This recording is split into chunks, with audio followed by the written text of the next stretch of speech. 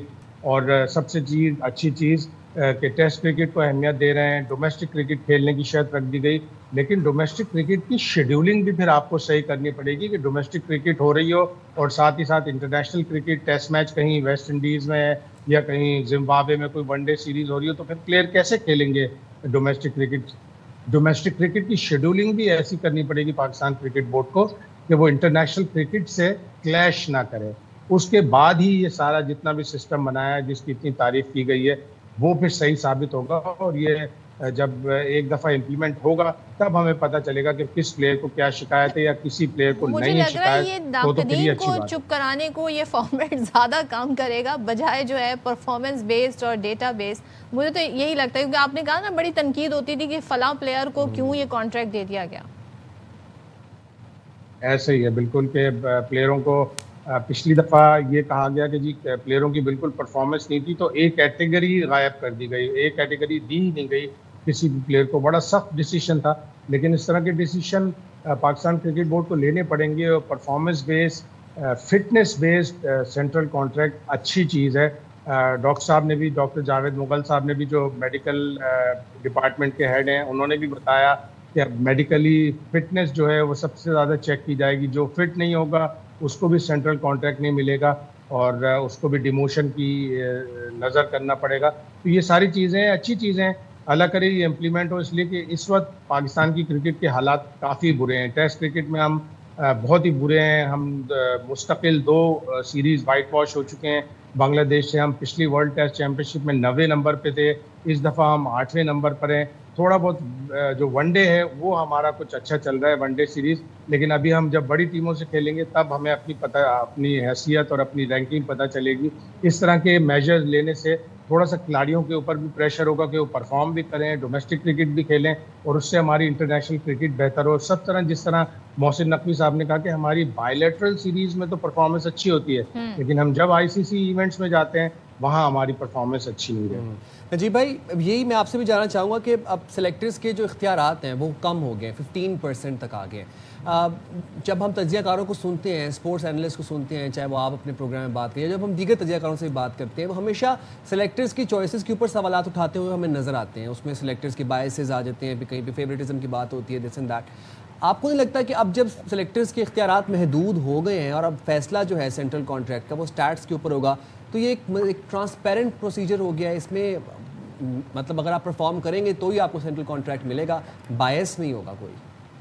دیکھیں یہ بات ٹھیک ہے کہ یہ مسئلے ہمیں پہلے بھی رہتے تھے اور اس میں پسند ناپسند اور اپنی فیوریٹزم یہ چیز آ جاتی ہے, لیکن پوائنٹ یہ ہے کہ یہ طریقہ کار کیسے جج کیا جائے گا. جیسے ابھی شاہد صاحب نے کہا کہ ابھی بہت ساری چیزیں انکلیئر ہیں. اگر میں ایک بیٹنگ وکٹ پہ 100 رن کر رہا ہوں تو یہ کیسے جج کیا جائے گا کہ یہاں رن کرنا آسان تھے, اور ایک بہت ہی ٹف کنڈیشن میں 50 رن کر رہا ہوں, وہ کیسے جج کیا جائے گا کہ وہ زیادہ میٹر کرتے تھے. جس طرح کل عاقب جاوید سمجھانے کی کوشش کر رہے تھے کہ امپیکٹ پلیئر کو نکالا جائے گا, صرف وکٹیں اور رنز میٹر نہیں کرے گی, جس نے گیم پہ اپنا امپیکٹ چھوڑا ہوگا اس کو نکالا جائے گا. اگر یہ اب اس میں دیکھیں ٹائم لگے گا, پہلے بھی بہت ساری چیزیں آئیں اور اس میں ٹائم لگا, اب یہ بھی آگے اس میں ٹائم لگے گا, دیکھتے ہیں کیا ہوتا ہے. ایک صحافی نے بہت اچھا سوال کیا اور داد دی محسن نقوی صاحب کو اس بات پہ کہ آپ نے بڑا ٹائم دیا ہے سب کو, اتنا ٹائم کوئی چیئرمین کسی کو نہیں دیتا. اور ساتھ میں انہوں نے سوال تھرو کیا عاقب جاوید کی طرف کہ اب آپ کو اتنا وقت مل گیا, اب بتا دیں کتنا ٹائم لگے گا کہ پاکستان ٹیم ٹھیک ہو جائے. تو انہوں نے کہا یہ تو کوئی نہیں بتا سکتا, بس ہم کوشش کر رہے ہیں اور امید ہے کہ ہم اس میں. لیکن جہاں تک ابھی شاہد صاحب جو بات کر رہے تھے, جو چیئرمین صاحب نے کہا ہے کہ ہم بائیلیٹرل اچھا کھیلتے ہیں اور ہم آئی سی سی کے ایونٹ میں, تو اس کی وجہ یہ ہے کہ ہمیں کوئی سیریس نہیں لے رہا بائیلیٹرل میں. بائیلیٹرل میں جو ٹیمیں آ رہی ہیں آپ ان کی اسٹرینتھ تو دیکھ لیجیے. ہم یہاں اس وجہ سے جیت رہے ہیں کہ بی اور سی ٹیمیں آ رہی ہیں. جب ہم کو آئی سی سی کے ایونٹ میں تگڑی ٹیمیں ملتی ہیں تو ہمارا یہ حال ہوتا ہے جو ہے اس وقت کہ ہم پہلے راؤنڈ میں باہر ہو رہے ہیں. بالکل آپ صحیح کہہ رہے ہیں, اس پہ کام کرنے کی بہت ضرورت ہے, بہت ساری چیزیں ہیں جو صحیح ہونی ہے. لیٹس سی کیا ہوتا ہے. Thank you so much Najeeb, thank you so much. Shahid Hashmi ہمارے ساتھ تھے. یہ جناب اسپورٹس کے میدان میں ہو رہا ہے, یہ اسپورٹس کے میدان میں ہو رہا ہے, لیکن حقیقتاً کیا ہو رہا ہے ملک میں. another case of women violence سامنے آیا ہے. کوٹلی ستیا سے یہ کیس رپورٹ ہوا ہے, جہاں پہ کوٹلی ستیا کا ایک گاؤں ہے آریاڑی, وہاں پر اوباش شخص کی مبینہ بلیک میلنگ کی وجہ سے ایک 16 سالہ لڑکی نے خود سوزی کر لی. لڑکی کو تشویشناک حالت میں جناب راولپنڈی منتقل کیا گیا, لیکن وہ جہاں پر نہ ہو سکی. لڑکی نے گھر سے ملحقہ زیر تعمیر مکان میں خود پر پٹرول چھڑک کر خود کو آگ لگا لی, اور پولیس نے لڑکی کے بھائی کی مدیت میں ملزم حامد کے خلاف مقدمہ درج کر لیا. اور مقدمے میں یہ کہا گیا کہ ملزم مختلف نمبر سے کالز اور میسیجز کر کے لڑکی کو مسلسل ہراساں کرتا رہا. ملزم کے خاندان کو آگاہ کرنے کے باوجود ہراسانی کا سلسلہ جاری رہا. اور ظاہر ہے یہ بتایا جا رہا ہے کہ ظاہر ہے اس بلیک میلنگ کی وجہ سے اس لڑکی نے دل برداشتہ ہو کر یہ انتہائی قدم اٹھایا. اور ڈی پی او کا کہنا ہے کہ لڑکی کی جو خودسوزی کا واقعہ ہے 7 دن یہ پرانا ہے, اور پولیس کو واقعے کی معلومات ملی تو فوری طور پر پھر مقدمہ درج ہوا. لیکن وہ شخص کون ہے, کیا اس کی ڈیٹیل ہیں, یہ جاننا بہت ضروری ہے. اور ظاہر ہے آپ 16 سال کا ایک بچہ ہی میں اسے کہوں گی, اس سے کیا ظاہر ہے وہ ڈر گئی ہوگی, وہ سہم گئی ہوگی, ہو سکتا ہے گھر والوں کو بھی اس طرح سے نہیں بتا سکی ہوگی کہ کیا حالات رہے, کیا واقعات رہے. یہ پولیس کو کھوج لگانا بہت ضروری. چھوٹے بچوں اور بچیوں سے خاص طور پہ درخواست ہے ہاتھ جوڑ کے کہ آپ لوگ پلیز اپنی پرسنل انفارمیشن کسی کے ساتھ شیئر نہ کیا کریں, چاہے وہ آپ کی لوکیشن ہو, چاہے وہ آپ کی کوئی پرسنل ڈیٹیلز ہوں, آپ کی پکچرز ہوں, ویڈیو کچھ بھی ہو, نہ شیئر کیا کریں. اسٹرینجرز سے جو کہا جاتا ہے نا, پہلے ہمیں کہا جاتا تھا جی باہر کوئی اسٹرینجرز ملے تو اس سے بات نہیں کرنی ہے, کسی کے ساتھ نہ کیا کریں. اب آپ کو آن لائن کوئی اسٹرینجر اپروچ کرنے کی کوشش کرے تو اسے بھی آپ نے اوائڈ کرنا ہے. And report to your parents, اپنے پیرنٹس پر ٹرسٹ کریں, انہیں ہر چیز ضرور بتایا کریں. اگریڈ. یہاں پر وقت چھوٹے سے بریک کا, ہم حاضر ہوں گے بریک کے بعد. اسٹے دیئر ود اس.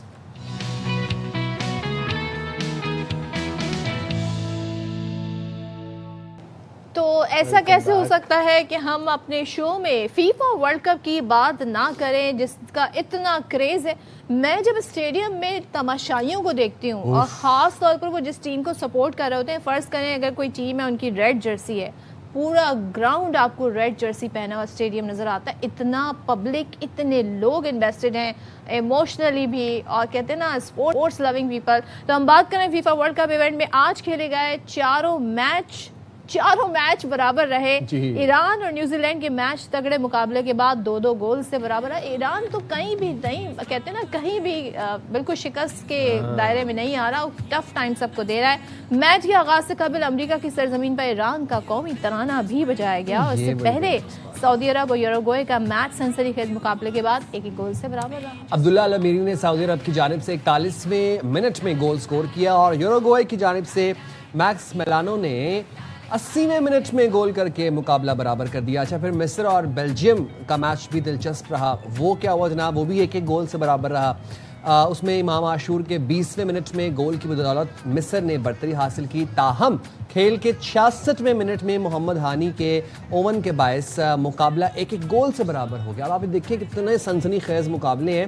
ابھی جو تماشائیوں کا آپ ذکر کر رہے تھے, تماشائیوں کی لالچ بھی تو رکھتی ہیں, پھر ان کی جو فیوریٹ ٹیمز کھیل رہی ہوتی ہیں وہ اچھا کھیل کے دکھاتی ہیں, وہ سنسنی خیز مقابلہ دکھاتی ہیں, پیسے وصول ہوتے ہیں تماشائیوں کے جو اتنے مہنگے ٹکٹس لے کے گئے ہوتے ہیں, تو اس لیے اسٹیڈیم بھی بھرے ہوتے ہیں. اچھا, اس سے پہلے جی کیپ ورڈے نے اسپین جیسی مضبوط ٹیم کے خلاف مقابلہ برابر کر کے سب کو حیران کر دیا. بھائی ہم حیران ہیں, یہ کون سا ریکارڈ بنا ہے فٹ بال میں کہ ایک دن میں 4 میچز چاروں برابر رہے.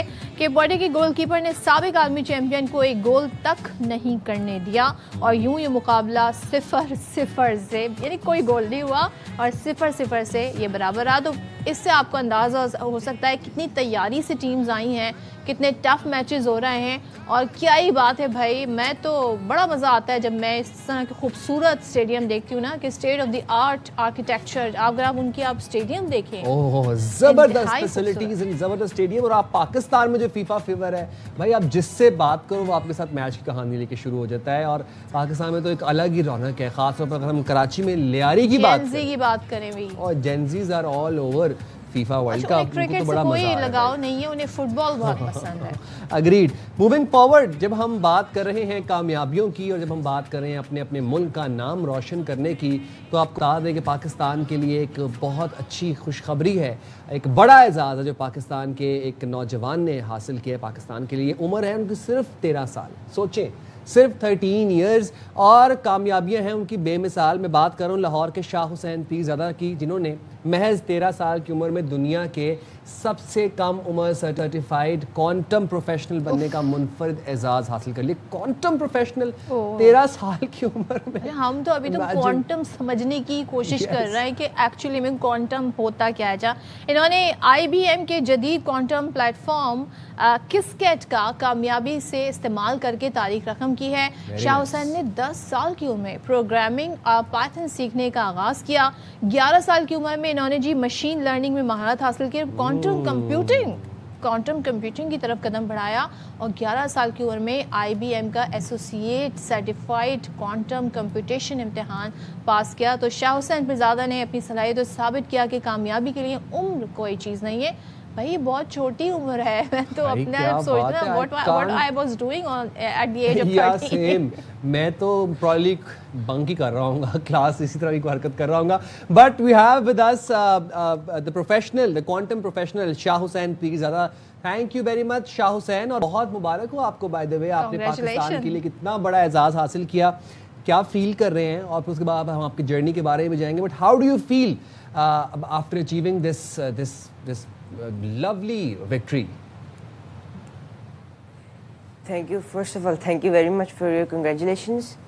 And your question, how I am feeling. When I first knew that I am the world's youngest certified quantum developer in the world, there was a lot of happiness and excitement. بھی بہت خوشی بھی, excitement بھی, پھر مجھے satisfaction بھی feel ہوئی کہ finally میں نے پروو کر دیا کہ آپ ایج اور سکسیس کی کوئی ایج ریسٹرکشن نہیں ہے, ایج لمٹ نہیں ہے بریلینس کی.